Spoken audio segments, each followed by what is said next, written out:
kuliah di salah satu universitas negeri di Makassar, mengambil jurusan Fakultas Ekonomi. Kemudian setelah saya lulus strata 1, saya lanjut di jurusan spesifikasi saya profesi akuntansi. Jadi basic saya sebenarnya itu Akuntan. akuntansi.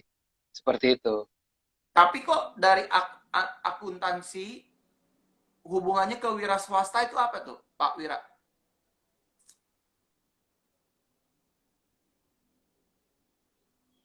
Seorang wira swasta. Sepertinya sinyalnya dah. Iya, soalnya di sini lagi sepertinya mau hujan deras. Ya, Nah, ini kayaknya sudah nggak delay, kok dari seorang Esther. akuntan itu Ya, kenapa oke. bisa jadi seorang wira swasta?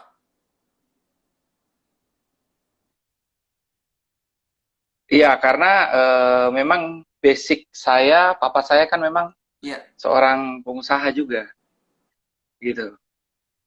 Jadi setelah saya selesai kuliah strata 1, saya di Makassar sambil mengisi waktu luang saya kuliah, lanjut kuliah itu pendidikan profesi akuntansi, saya bekerja di salah satu Oh, hotel, begitu. Sebagai pada saat itu saya langsung jadi manajer personalia. mulai berbisnis sendiri itu kapan tuh, Pastor?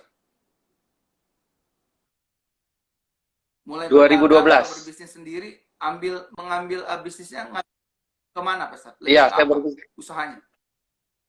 Uh, saya Kuliner. kuliner. 2012 saya buka usaha kuliner, usaha restoran, kemudian ya karena kebaikan Tuhan, oleh anugerah Tuhan 2014 saya dipercayakan lagi oleh Tuhan untuk punya satu usaha lagi yang bergerak itu di bidang building maintenance. Jadi semua bangunan-bangunan komersil itu saya yang pegang maintenance-nya, kayak hotel-hotel besar, restoran-restoran, kafe dan lain sebagainya. Itu boleh diceritain, Pastor Wira, Kemudian bagaimana di cara Tuhan mengangkat atau mempercayakan seorang wirahari untuk memegang itu semua? Kalau mau dirunut-runut ya, Pester, kalau saya mau ingat-ingat tentang itu semua, itu terjadi dengan begitu cepat. Tapi satu hal yang mau saya sampaikan malam hari ini adalah bahwa eh, khususnya bagi saudara-saudara yang sedang bergabung di dalam live ini, mungkin engkau ada seorang muda yang dipercayakan Tuhan untuk punya usaha, untuk punya pekerjaan yang baik. Satu hal yang ingin saya katakan seperti ini, bahwa kalau usaha kita baik, kalau usaha kita bisa berjalan dengan lancar, kalau kita ada di posisi kita saat ini, itu bukan karena kekuatan kita, itu bukan karena orang tua kita hebat, itu bukan karena siapa-siapa, tapi itu semua karena Tuhan Yesus. Jadi bersyukurlah, kelolalah bisnis kita dengan cara-caranya Tuhan Yesus, bukan dengan cara-cara dunia. Pernah mengalami kesulitan dalam bisnis, Pastor? Kegagalan? Oh, sering. Sering, saya pun pernah gagal dalam bisnis waktu itu tahun 2017. 2015, mulai 2015 saya itu bermain ada usaha saya lagi yang satu yang saya awali itu di tahun 2016, saya menyuplai itu beberapa kantor-kantor untuk keperluannya seperti misalnya ATK, terus kemudian elektronik dan lain sebagainya. Nah, tahun 2017 itu saya mengalami hal yang di luar daripada apa yang Hmm. saya perkirakan dan saya pikirkan. Itu rekan saya, rekan bisnis saya, rekan usaha saya itu cheating atau curang terhadap saya, dan saya kurang lebih ya, saya bersama istri mengalami kerugian kurang lebih sekitar hampir 500 juta pada saat itu. Tetapi puji Tuhan bahwa meskipun apa yang saya alami itu, saya percaya bahwa Tuhan tidak akan pernah membiarkan anak-anaknya itu jatuh sampai tergeletak seperti itu. Dan ya puji Tuhan sekarang eh, oleh anugerah Tuhan, oleh kebaikan Tuhan ya, usaha saya bisa Pada bangkit waktu lagi bersama itu dengan di istri saya. cheating 500 juta, perasaannya gimana tuh, Pastor? Marahkah, kecewakah dengan Tuhan kah, atau lebih kecewa dengan teman tersebut, atau ada punya pikiran, saya berhenti aja deh? Iya, saat itu saya kan sudah melayani itu 2017. Saya sudah melayani 2017 dan kemudian setelah terjadi itu, saya di-cheating oleh teman saya dicurangi oleh teman saya sempat tanya sama Tuhan, Tuhan kok sekarang saya sudah melayani Engkau, justru kenapa pada saat sekarang saya sudah meninggalkan semua kebiasaan-kebiasaan buruk saya yang lalu, sudah meninggalkan semua hal-hal yang bukan berasal daripada Engkau, justru kenapa sekarang saya mengalami hal seperti ini? Saya sempat, sebagai manusia biasa, saya sempat protes dengan Tuhan. Tapi satu hal bahwa pada saat itu, bahwa istri saya yang selalu menguatkan saya. Jadi memang betul benar bahwa istri itu penolong, istri itu tiang doa di dalam keluarga. Jadi rekan-rekan semua, saya mau sampaikan bahwa istrimu yang sekarang atau istri kita yang sekarang ini adalah itulah yang hadiah terindah yang Tuhan berikan. Kasihilah istri kita karena saya percaya bahwa di balik pria yang sukses ada istri yang hebat dan yang kuat berdoa. Itu saya percaya. Jadi waktu saya alami hal itu 2017, saya sangat terpukul. Karena kenapa? Karena saya ngomong dengan Tuhan, Tuhan saya pelayan Tuhan, Tuhan kok kayak seakan-akan nggak jaga saya, gitu. Tuhan kok seakan-akan nggak jaga saya. Tapi setelah saya berbincang dengan istri saya bilang begini, sudahlah, kita mau apa? Toh kamu juga, maksudnya istri saya bilang, toh kamu juga sudah berusaha untuk mediasi dengan si dia ini yang nipu, tapi dia toh nggak bisa ganti. Gini aja lah, anggap saja itu uang kita deposito, nanti Tuhan yang ganti lengkap dengan bunga-bunganya. Ya, dari situ saya bilang, oh ya sudahlah, mau diapa lagi gitu. Dan saking jengkelnya saya, dulu ini yang cheating uang saya rubah kontak handphonenya di kontak saya. Saya tulis namanya, kemudian di belakangnya saya tulis penipu. Begitu. Tetapi setelah saya disadarkan oleh ini, saya sudah pelayan loh. Saya sudah kurang lebih melayani sekitar 1 tahun. Setelah hampir setahun lah saya melayani, saya tulis namanya kemudian penipu. Tapi setelah istri saya menasehati saya, istri saya kemudian menolong saya, akhirnya saya rubah namanya. Tetap namanya itu, tapi di belakangnya saya ganti, diberkati. Karena saya percaya bahwa kalau dia diberkati, dia pasti ganti uang saya. Seperti itu. Dan satu hal bahwa apa yang dia ambil dari saya, itu bagi saya ya, mungkin ada rekan-rekan yang berkata di sini bahwa itu uang nggak seberapa kalau cuma 500. Tapi bagi saya itu adalah uang yang sangat ya cukup besar nilainya. Dan apa yang terjadi pada saat itu, pada saat saya di-cheating, tetap Tuhan pelihara, tetap Tuhan jaga, dan saya tetap punya pekerjaan yang orderan saya itu terus tidak pernah berhenti pada saat itu. Dan di situ saya melihat kebesaran Tuhan itu dahsyat sekali, Pesta. Setelah di-cheating 500 juta sama rekan bisnis, apa yang Tuhan Yesus gantikan? Oh, banyak, Pesta. Yang terutama Tuhan Yesus gantikan itu adalah hati dan pola pikir serta paradigma saya dalam berbisnis. Itu yang paling pertama, dan itu yang paling sangat-sangat mahal. Itu yang paling sangat-sangat mahal saya anggap. Kenapa? Karena kalau saya bisa ada di posisi sekarang, itu semua karena Tuhan. Jadi prinsip saya sekarang itu adalah menjalankan bisnis saya, ya saya tidak mau lagi pakai cara-cara dunia seperti itu. Saya tidak mau lagi pakai cara-cara dunia, dan saya tahu bahwa cara dunia itu, ya kita tahu semua lah, saya nggak usah sebutkan, tetapi satu hal yang saya percaya bahwa caranya surga, caranya Kristus, itu melebihi apa yang kita pikirkan. Kalau mungkin kita berpikir dengan usaha ini saya akan dapat sekian bulan depan, tetapi kalau pakai caranya Kristus, berpuluh-puluh kali lipat pasti Tuhan jauh lebih hebat caranya Tuhan ya, Pastor ya. Nah, pasti. Selama menjadi dan tidak ada tandingan swasta, menjadi seorang pengusaha, selama Bapak dipimpin Tuhan Yesus, hal-hal apa aja yang Bapak lihat dalam bisnis Bapak? Ya sangat banyak. Contoh, saya ini orangnya, kalau dengan karyawan saya easy going. Saya nggak terlalu gimana, kan biasa ada yang pimpinan harus gini. Saya nggak. Saya itu orangnya dengan karyawan saya tidak pernah menyebut mereka anak buah atau bawahan, tidak pernah. Saya selalu menganggap mereka itu sebagai karyawan dan rekan sekerja saya. Seperti itu. Saya juga menekankan kepada mereka bahwa di dalam pekerjaan, saya ini rekan kerja, atasan kalian, tetapi di luar kita ini saudara. Seperti itu. Bahkan karyawan-karyawan saya pun juga saya ajak untuk beribadah di gereja saya, di gereja tempat saya mengembalakan. Kenapa? Karena saya mau sampaikan kepada mereka bahwa saya ini di luar gereja dengan di dalam gereja tetap sama kok. Begitu, tetap itulah saya, nggak dibikin-bikin. Kan ada biasa tuh orang kalau di gereja, aduh mana, kalau di kantor, aduh gimana, keluar tanduknya. Tapi kalau dengan karyawan saya ajak ke gereja, ayo ke gereja saya, tempat saya mengembalakan, ayo. Nah, akhirnya mereka ibadah dengan saya, ikut ibadah dari situ, ya di situ saya mau bilang bahwa ya saya ini nggak ada bedanya di rumah, di Dari kantor, mana di gereja Pak ya saya Wira gini, dapatkan sifat itu? gitu.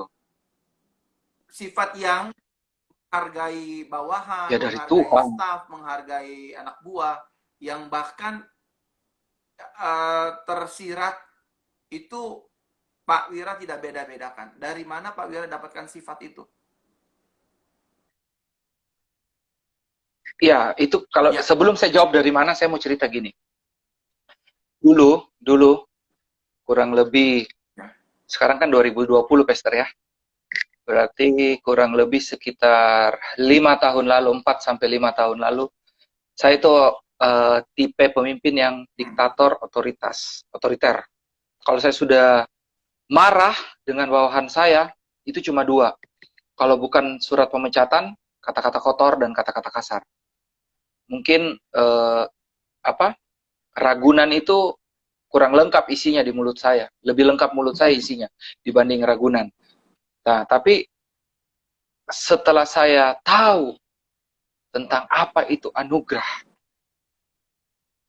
bahwa anugerah itu adalah satu pribadi, yaitu Yesus Kristus itu sendiri di dalam kehidupan saya berpikir seperti ini. Yesus berkata seperti ini, bahwa karena kita sudah dikasihi oleh Yesus, karena kita sudah begitu banyak mengalami kebaikan Tuhan, kita sudah begitu banyak mengalami kasih Tuhan, maka kita pun yang hidup di dalam anugerah Tuhan, kita harus teruskan apa yang Tuhan lakukan dalam kehidupan kita. Seperti itu. Karena saya menganggap, prinsip saya itu Pastor sekarang begini, kalau saya berkata bahwa Tuhan sudah mengampuni saya, maka saya pun harus mengampuni orang lain. Tanpa alasan. Tanpa alasan. Sebab kalau saya berkata bahwa Tuhan mengampuni saya, kemudian saya tidak bisa mengampuni orang lain, saya menipu diri saya sendiri. Itu omong kosong namanya. Saya berkata bahwa saya adalah pribadi yang dikasihi Tuhan. Oleh sebab itu, kasih Tuhan harus saya pancarkan di dalam kehidupan saya. Satu hal yang saya bisa sharing malam hari ini begini, Pastor.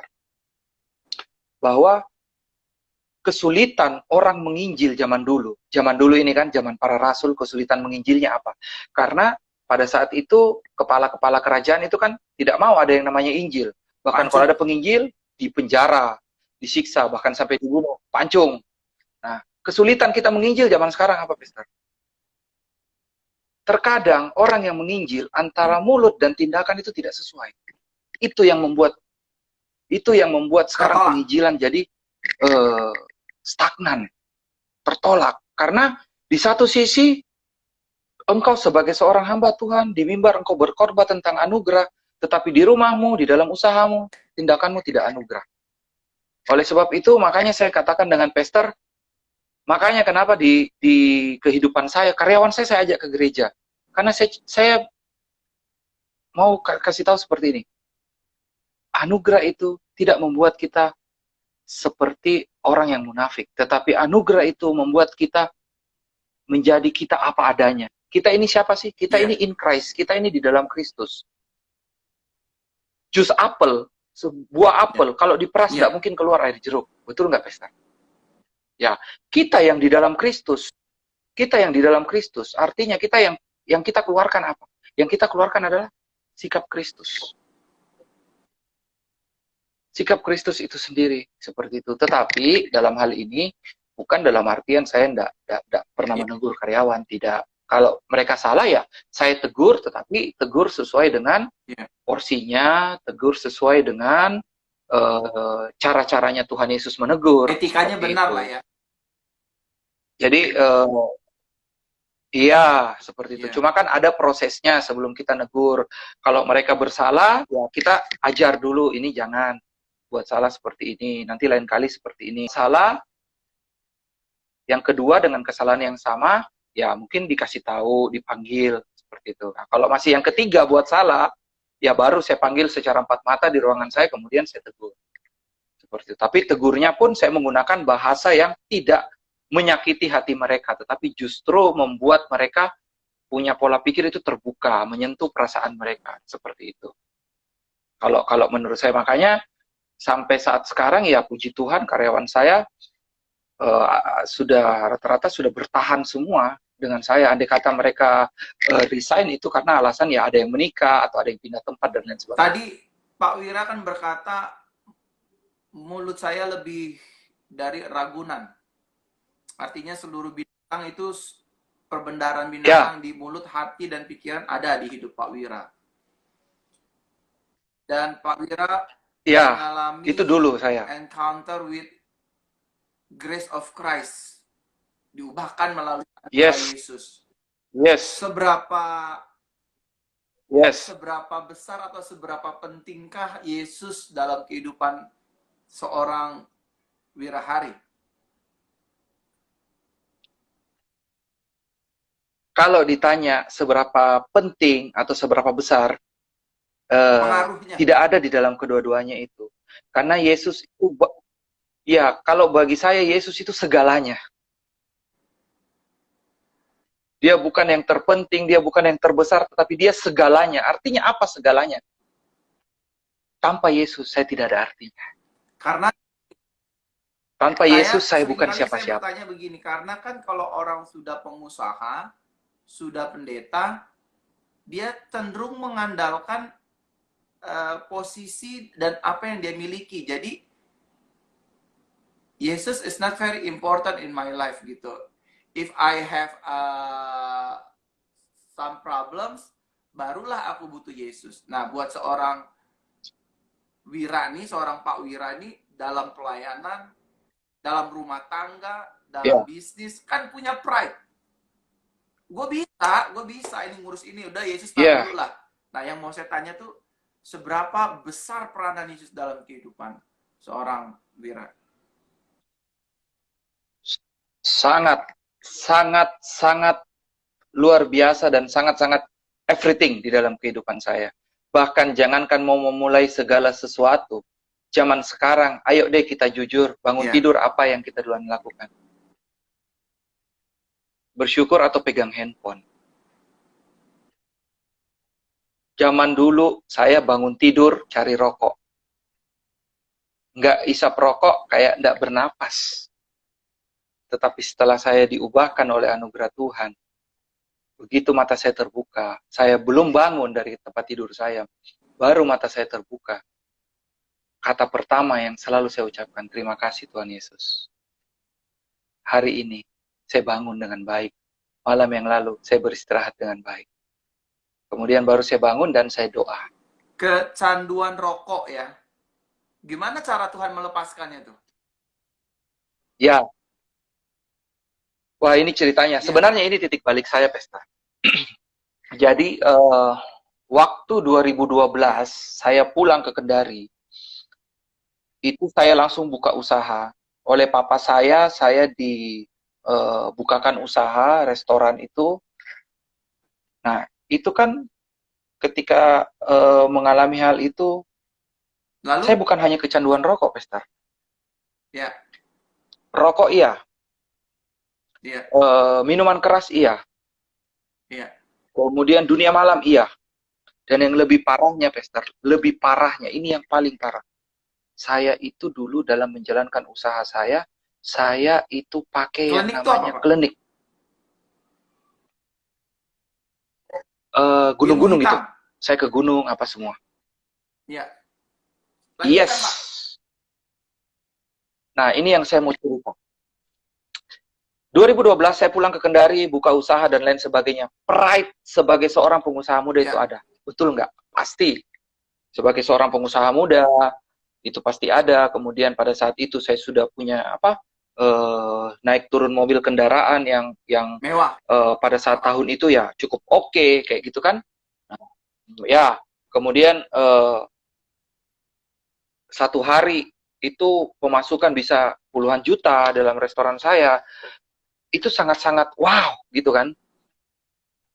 Nah, ada satu titik, makanya firman Tuhan bilang begini, pergaulan yang buruk Baik. merusak kebiasaan yang baik.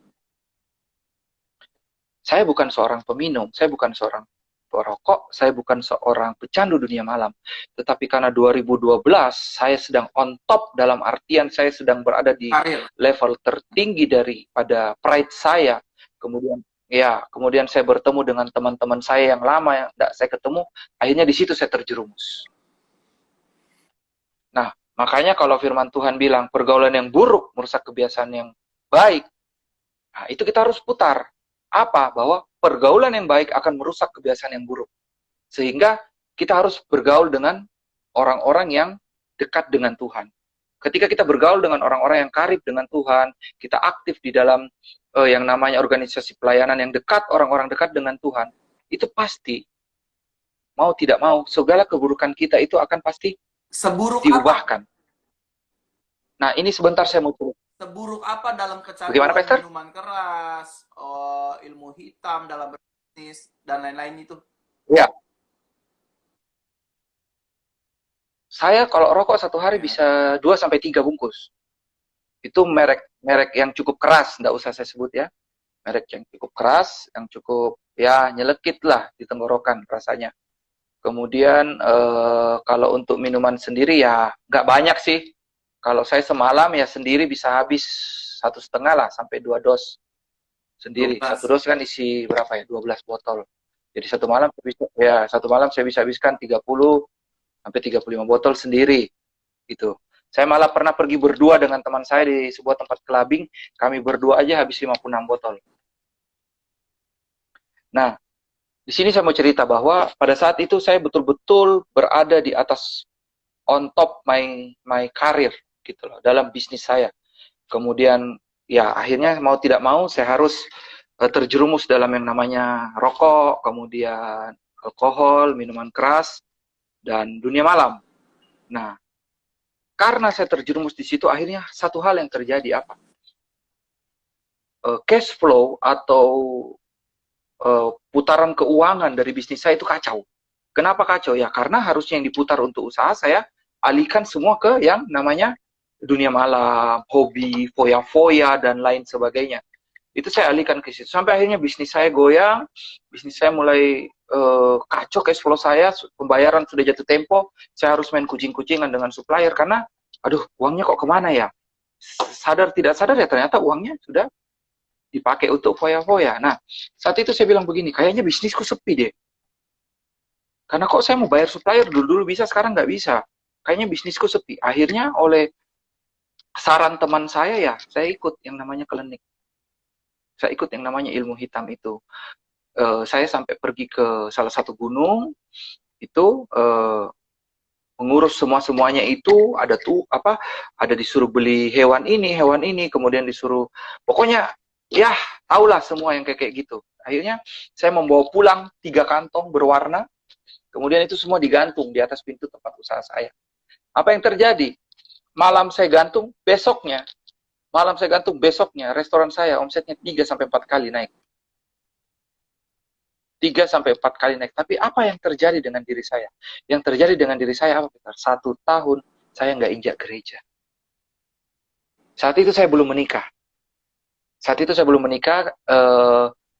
Pacar saya saat itu yang sekarang istri saya, karena ya saya pacaran dengan istri saya kurang lebih hampir 8 tahun. Kami jarak jauh, dia di Makassar, saya di Kendari. 1 tahun saya nggak injak gereja. Kalau dia tanya, udah pergi gereja? Saya cuma bilang, udah. Padahal belum. 1 kali saya pernah mau pergi ke gereja.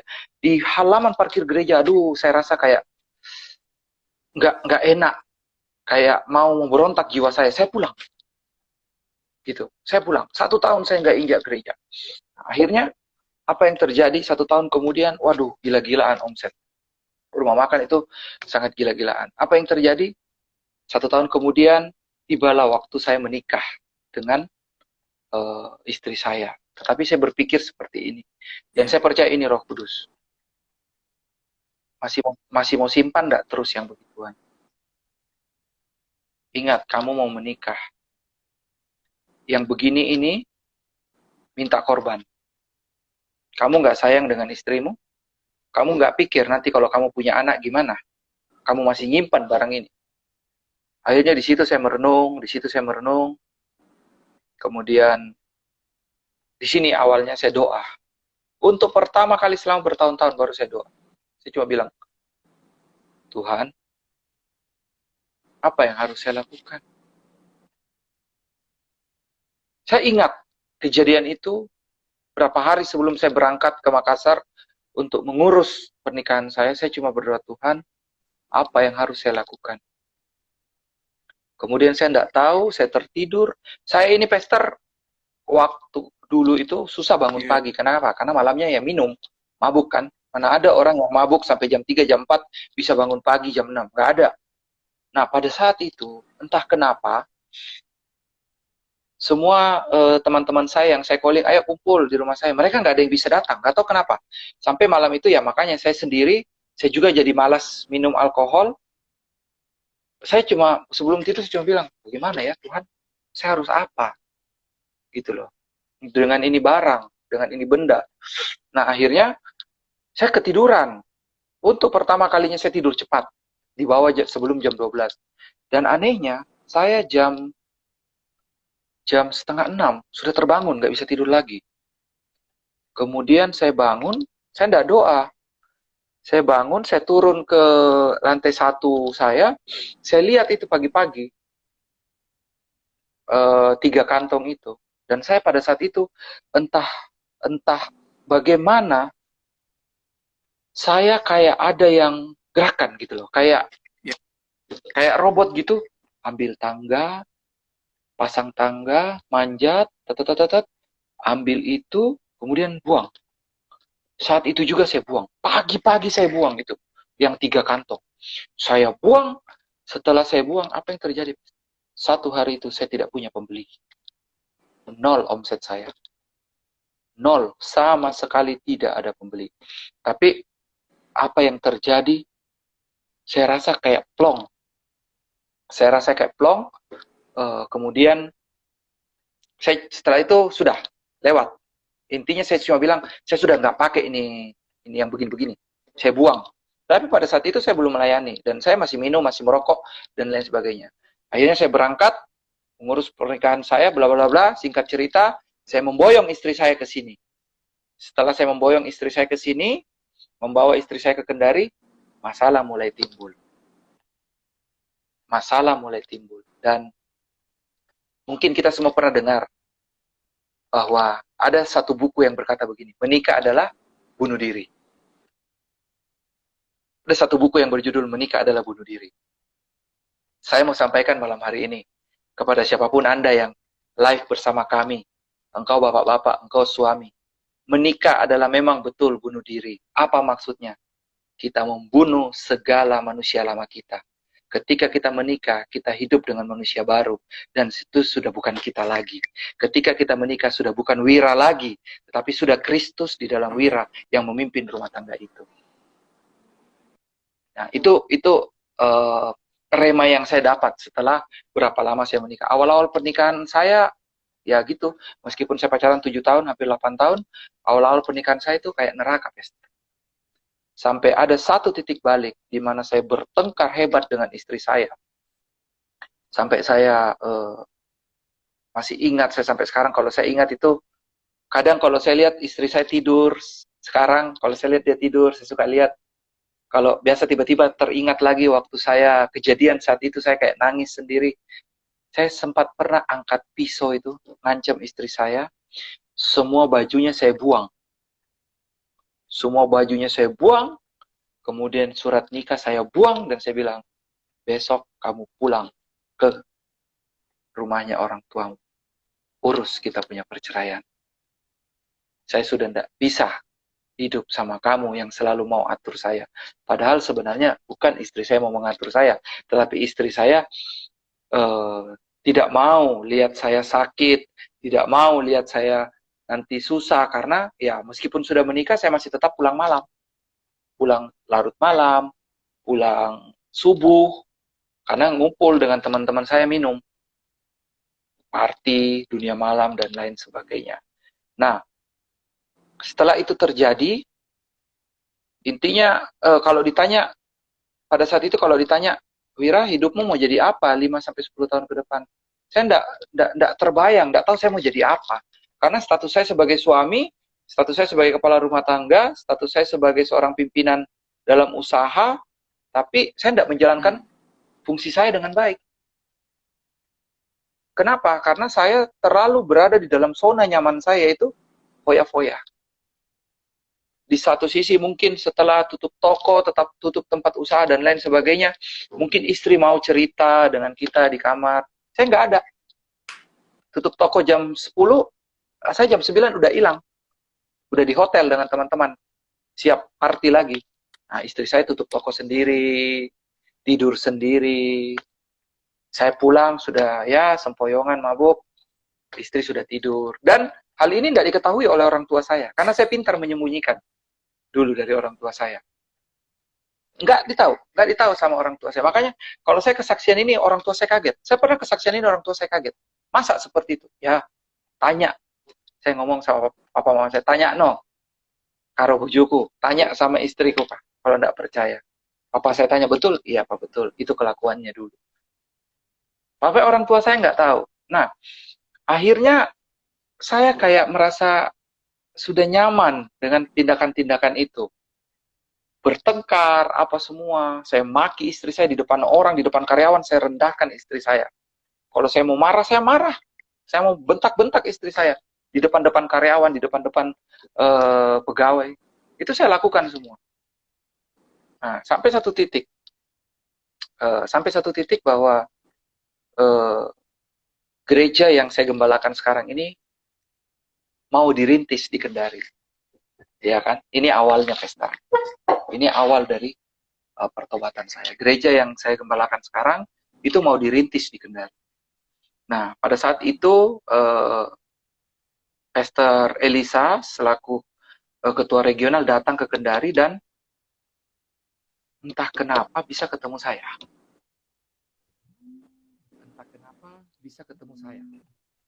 Nah, saat ketemu saya, dia cuma bilang begini, Pastor Elisa, tolong dibantu Pak untuk perintisan YHS Kendari.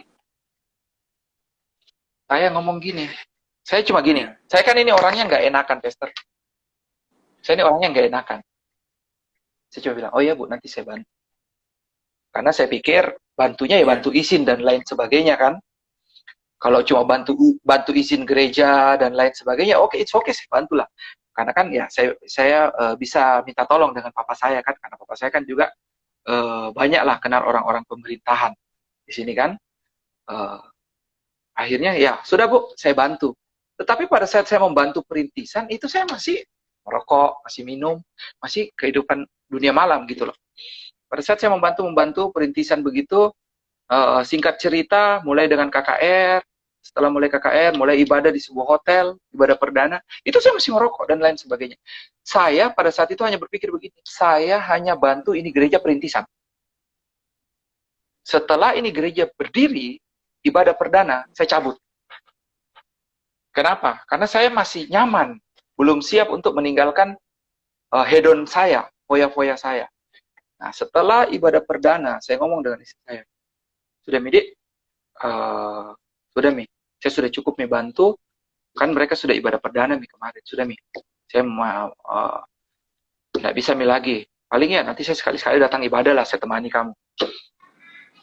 Istri saya bilang, sayang loh, masa kamu nggak mau bantu ini gereja lagi, kan sudah dari awal begini merintis. Saya bilang, saya nggak mau, saya nggak punya waktu. Alasan saya nggak punya waktu, tetapi di hati saya nggak mau loh melayani atau dalam gereja sementara saya masih merokok dan lain sebagainya. Saya nggak mau. Hati kecil saya ngomong begini, Nantilah setelah saya beres hidupku. Nanti setelah saya berhenti semua, baru saya mau melayani. Dan itu berbekas sampai sekarang di dalam kehidupan saya, bahwa yang saya mau katakan seperti ini. Jangan tunggu hidup kita beres baru kita melayani. Tetapi melayanilah, maka hidupmu akan beres. Kenapa? Kalau kita melayani, hidup kita beres. Karena yang kita layani itu Raja. Yang kita layani itu Yesus. Ketika kita layani Raja, ketika kita layani Yesus, Dia tidak akan membuat kita menjadi pelayan-pelayannya yang biasa saja. Tidak. Tetapi Dia akan membuat kita menjadi pelayan-pelayannya yang luar biasa. Seperti saya katakan tadi, Pastor, bahwa Tuhan tidak pernah memilih orang yang mampu. Tetapi Tuhan akan memampukan Waktu siapa pertama yang kali pelayanan yang singkat cerita, dipercaya akhirnya Pak Wira, pelayanan apa dan kenapa bisa sampai jadi pendeta, lebih daripada itu jadi gembala? iya, dulu oleh Pastor Iya. Elisa cuma bilang begini, bantu-bantu Pak ya, kalau hari Minggu pakai jas, bantu bawa perjamuan, bantu sambut tamu. Ya, awalnya gitu kan. Saya bilang begini, gila, bantu Dapat. terima tamu. Masa malam, pagi, ya, iya saya bilang, masa pagi kita angkat tangan di gereja, malam kita angkat botol di bar. Gak mungkin lah, saya bilang. Nah, akhirnya istri saya bilang, sudah Mi, Pastor. Ya, ini agak nge-lag ini, Pastor. Ya. Jaringan ya. Ya. Akhirnya singkat cerita gini. Satu malam, saya ini tidak ada teman. Temanku semua berangkat. Nggak tahu kemana. Akhirnya saya minum sendiri di rumah. Minum alkohol sendiri di rumah. Kemudian pagi saya bangun. Ya. Maaf, saya ke kamar mandi, Pastor. Saya ke kamar mandi, saya duduk di toilet. Posisi saya gini. Saya masih ingat sampai sekarang. Di toilet saya gini. Tahu nggak, Pastor? Ternyata Yesus, Tuhan kita, itu Tuhan yang kalau Dia mau berbicara itu sangat lembut. Di situ, sampai sekarang suara itu masih saya jelas di memori saya, kalimat itu masih jelas di memori saya. Tuhan bilang begitu. Mau sampai kapan kamu begini? Mau sampai kapan? Saya sayang sama kamu dan saya mau pakai kamu. Mau sampai kapan kamu begini? Itu, Pastor, kalimat yang sangat-sangat lembut, tapi betul-betul rontok hati saya dibuat. Rontok hati saya dibuat. Akhirnya, saya keluar dari kamar mandi, kemudian saya duduk di tempat tidur saya tunduk, istri saya terbangun, dan istri saya ngomong begini, tumben bangun pagi, semalam enggak minum. Saya cuma diam, terus saya di sebelah saya dia duduk, dan saya bilang, saya tadi di kamar mandi dengar suara ini. Mau sampai kapan kamu begini? Aku sayang sama kamu. Saya mau pakai kamu. Sampai kapan kamu mau begini? Saat itu saya menangis, istri saya langsung elus belakang saya, dan istri saya bilang, Tuhan mau pakai kamu. Kemudian saya di situ nangis, dan saya ngomong dengan istri saya bilang, kalau memang Tuhan mau pakai saya, saat ini juga saya mau. Tetapi saya cuma mau ngomong dengan istri saya bahwa apa yang ada di belakang, tolong dilupakan. Apa yang pernah kita alami, tolong dilupakan. Dan kamu itu penolong saya, bantu saya, support saya dalam hal ini. Istri saya bilang, iya. Kita sama-sama mulai dari awal. Akhirnya pagi itu juga, saya putuskan, saya stop merokok, saya stop minum, dan saya stop dunia malam. Saya stop semuanya. Sebagai manusia, Pastor, tidak ada instan, betul nggak? Apalagi stop merokok, stop minum, betul nggak? Tapi satu hal, siapapun Anda, siapapun saudara yang mengikuti live ini, yang mengikuti siaran ini, Saya mau sampaikan kepada begini, kalau Anda masih terjebak atau masih terikat dengan yang namanya nikotin, rokok, Anda masih terjebak dengan yang namanya alkohol dan dunia malam, bukan masalah bisa atau tidak bisa Anda berhenti. Tetapi pertanyaannya, maukah Anda untuk berhenti? Saya mau sampaikan begini, saudara. Apa yang Yesus lakukan di atas kayu salib, Amin. itu semua untuk kita. Itu semua untuk kita. Firman Tuhan bilang begini, oleh bilur-bilur Kristus, kita semua disembuhkan. Yesus rela terluka, Yesus rela sakit, supaya kita yang harusnya sakit, kita bisa. Artinya, ketika Yesus berkata, it is finished, sudah selesai, dia bukan hanya menyelesaikan segala dosa dan kutuk kita, tetapi dia menyelesaikan semua sakit penyakit kita, dia menyelesaikan semua kelemahan tubuh kita. Artinya, dengan kematian Yesus, kita adalah orang yang memiliki kesehatan yang baik di dalam Yesus. Hargailah kesehatan yang Tuhan sudah berikan dengan stop untuk merokok, dengan stop untuk minum-minuman keras. Jadi, kenapa saya bisa berhenti merokok? Dan ajaibnya, Pastor mau tahu, saya berhenti merokok. Saya berhenti semuanya itu berapa lama? Ketika saya mengajukan pertanyaan ini kepada orang-orang, orang-orang rata-rata bilang, 1 tahun, Pak. 6 bulan, Pak. Nggak sampai sebulan. Saat itu juga saya memutuskan, saya berhenti merokok, saya berhenti minum, saya berhenti dunia malam. Kurang lebih hanya sekitar 3 minggu. Saya sudah tidak bisa cium bau rokok. Saya sudah nggak bisa mencium bau rokok. Ketika saya mencium bau rokok, saya muntah. Dan ada satu kejadian unik. Ketika karyawan saya datang, mulutnya saya cium bau minuman. Saya langsung panggil duduk dan suruh buat pernyataan. Sekali lagi kamu begini, saya keluarkan. Padahal dulu karyawan saya yang panggil minum. Kalau sudah tutup jam kantor, mana? Pulang, Pak. Sini, temani dulu saya. Saya punya kok, ada 2 dos ini. Ayo sini minum. Saya yang panggil minum. Sekarang, no. Jadi sekarang pun, saya kalau terima karyawan, saya tanya, kamu merokok? Enggak. Ah ya, sudah. Lulus kriteria 1. Karena saya enggak suka cium bau rokok sekarang. Seperti itu. Bahkan di restoran saya sekarang, saya buang semua yang namanya asbak. Saya buang semua yang namanya asbak. Dan semua karyawan saya ajarkan gini. Kalau ada tamu, tanya, di sini boleh merokok atau tidak? Bilang aja, boleh Pak, tapi pastikan asap dan abunya ditelan. Saya ajarkan itu sama karyawan saya. Jadi, di restoran saya itu, saya tidak tersedia asbak. Restoran yang tidak ada asbaknya. Nah, triknya gimana, Pastor? Di restoran saya itu semuanya firman Tuhan. Kata-kata kalimat firman Tuhan. Jadi mereka segan juga mau merokok sebenarnya. Segan juga mau merokok. Jadi ya, saya efektif lah. Kalau Roh Kudus itu menuntun, pasti dia buat kita kreatif lah, gitu kan. Pokoknya luar biasa lah Roh Kudus itu. Nah, lanjut ceritanya bahwa ketika itu, ya dalam perjalanan 3 minggu mau berhenti itu adalah kayak pengen kembali. Tapi ketika saya muncul lagi keinginan untuk itu, muncul lagi keinginan untuk merokok dan minum, saya hanya bilang begini, saya sudah ngambil komitmen dengan Tuhan.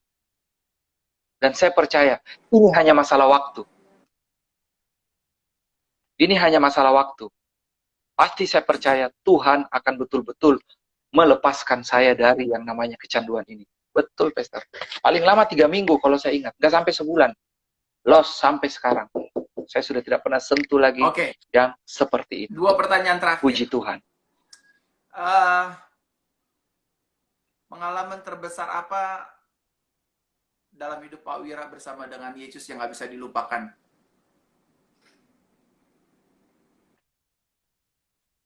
Pengalaman saya yang tadi paling tidak bisa.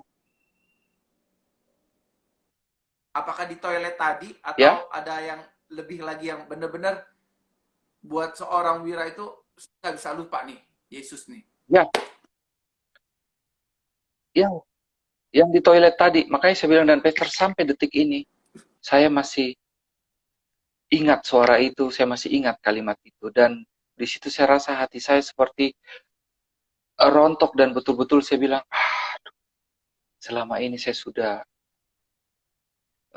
melakukan hal-hal yang membuat Tuhan sedih seperti itu. Dan apa ya, Pastor, saya mau bilang Amin. Yesus itu dahsyat. Ada Yesus itu luar pertanyaan, biasa. maaf mau nanya Pak Wira, apa nggak takut sepi warung makannya? Nggak dikunjungin sama pengunjung kalau nggak boleh rokok dan lain sebagainya? Prinsip saya gini, Pastor. Firman Tuhan bilang begini, Elohimku akan menyediakan semua yang aku butuhkan sesuai dengan standar kekayaan surgawi. Artinya gini loh, dunia ini nggak ada apa-apanya dibanding Tuhan. Bahkan kita ini nggak ada apa-apanya, bahkan dunia ini nggak ada apa-apanya dibanding kita. Kenapa, Pastor? Saya pernah khotbahkan dengan jemaat di sini begini. Tuhan menciptakan dunia dengan firman. Jadi ini, jadi ini, jadi ini, jadi ini. Sementara kita, Tuhan ciptakan dengan tangannya. Dia bentuk kita dengan tangannya. Artinya apa? Artinya kita ini lebih berharga dari dunia ini. Kita lebih berharga dari dunia ini. Dan tiba-tiba loh ini, Pastor, saya dapat terima ini. Ketika kita berkata berharga. Bahwa harga diri kita ditentukan bukan dari apa kata orang lain. Harga diri kita bukan ditentukan dari apa yang orang lain perbuat kepada kita. Tetapi harga diri kita ditentukan dari apa yang kita katakan terhadap orang lain, apa yang kita lakukan terhadap orang lain, dan harga diri kita itu ditentukan dari apa yang Yesus lakukan. Yang Yesus lakukan sangat mahal. Oleh sebab itu kita yang anak-anaknya Yesus, kita punya harga diri yang mahal. Pesan terakhir dong buat teman-teman Pak Wira, jadi kalau mereka yang sedang berbisnis, mereka yang sedang berusaha, tetapi takut sehingga pada akhirnya menghalalkan segala cara, namun tidak mengandalkan Tuhan Yesus. Itu pesan terakhir. Pesan dari seorang Wira. Ya, pesan terakhir saya adalah firman Tuhan yang seperti tadi saya katakan seperti ini, bahwa Tuhan akan menyiapkan segala sesuatu yang kita butuhkan sesuai dengan standar kekayaan surgawi. Artinya begini, semua kita mau punya bisnis yang nomor 1, betul? Semua kita mau ada di atas, betul? Tetapi, jadilah nomor 1 tanpa harus membuat orang lain terhina. Jadilah yang teratas tanpa harus menginjak orang lain di bawah. Bagaimana caranya? Gali dan kembangkan potensi kita. Bukan dengan mencari-cari kesalahan orang lain, bukan dengan menggunakan cara-cara intrik-intrik dunia. Caranya, gunakan apa yang firman Tuhan katakan. Satu kalimat terakhir yang ingin saya sampaikan kepada kita semua yang ikut live malam hari ini adalah seperti ini. Secara pribadi, ketika saya berdoa kepada Tuhan, itu saya yang sedang berbicara kepada Tuhan. Saya sedang mengungkapkan isi hati saya kepada Tuhan. Termasuk ketika saya mau mengambil keputusan-keputusan dalam bisnis saya. Keputusan-keputusan penting. Bahkan ketika saya mau tender, saya harus bertanya berapa angka yang harus saya kasih terhadap konsumen saya ini. Karena ketika saya membuka angka yang salah, satu hal, bisa terjadi malprestasi, dia tidak bisa bayar, saya yang rugi. Nah, bahkan ketika mau mengajukan angka, saya tanya kepada Tuhan. Artinya ketika saya berdoa, saya yang sedang berbicara kepada Tuhan. Bagaimana caranya Tuhan jawab? Ketika selesai berdoa, saya membaca firman Tuhan, di situ Tuhan yang berbicara kepada saya. Artinya komunikasi kita dengan Tuhan memang betul-betul komunikasi yang 2 arah, bukan 1 arah. Seperti itu. Jadi rekan-rekan yang mengikuti live ini, yang mengikuti siaran ini, khususnya engkau para pebisnis, berbisnislah dengan caranya Kristus. Berbisnislah dengan apa yang Tuhan Yesus ajarkan. Apa itu yang Tuhan Yesus ajarkan? Yaitu jujur, berintegritas, dan satu hal, jangan lupa kembalikan milik Tuhan. Amin. Amin. Terima kasih Pastor Wira. Kalau mau, ya, kalau mau berbicara tentang mengembalikan milik Tuhan, ini panjang, Pastor. Satu hal, kesaksian sedikit, nggak sampai semenit. Saya pernah harus mengembalikan milik Tuhan saya saat sedang saya nggak punya. Tetapi ketika saya nekat mengembalikan itu, apa yang terjadi? Besoknya, Tuhan berkati saya dengan sangat dahsyat. Saya nggak usah cerita, karena semua pasti kita mengalami. Terima kasih Pastor Wira. Someday